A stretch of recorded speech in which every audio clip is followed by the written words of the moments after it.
Hey, I'm Carlos with HACH. We're going to be doing a test on a DR300 today, and we're going to be doing a chlorine test.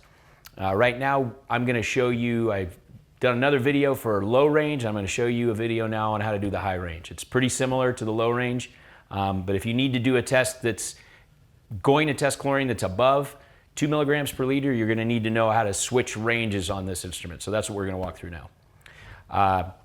One important detail about the difference, if you're familiar with the low range test for chlorine on a DR300, is the low range test uses these round sample cells that are 10 milliliters, and you fill up the sample to the 10 milliliter line. And here we're going to be using what's called a multi-path length cell, and there's actually two lines. There's one for 5 milliliters and there's one for 10.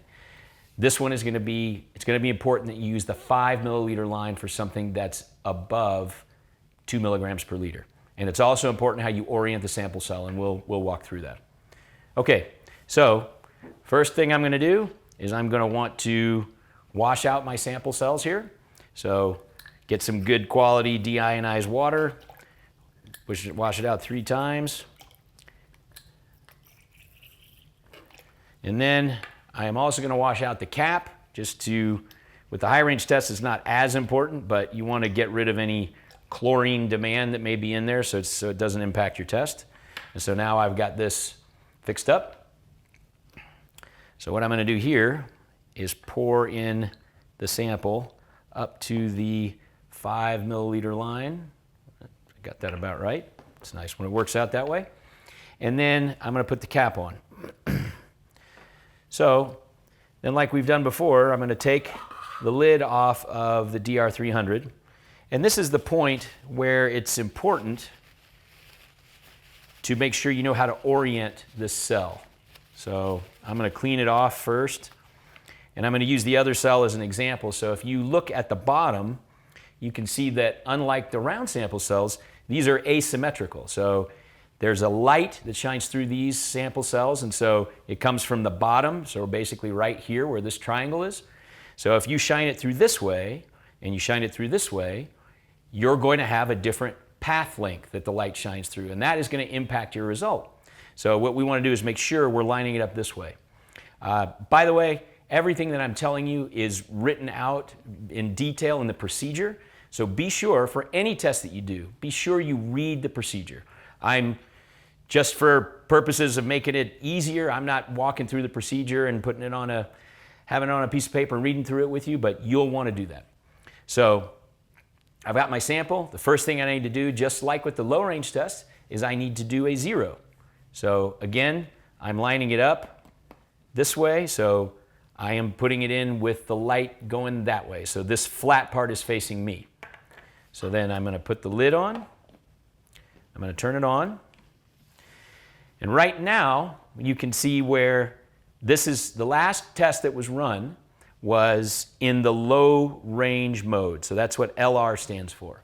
So the first thing I want to do, because I know I'm going to be doing a high range test, is I'm going to be hitting this up arrow button right here, and that moves it over to high range. And interestingly for us, you guys get to see this when it's brand new, there hasn't been a 0 done on the high range setting yet. So that's what that 0 means. You need to 0. And every time you do a test for chlorine, whether it's low range or high range, on an instrument like this, you have to 0 on the sample. Not on deionized water, but on your sample.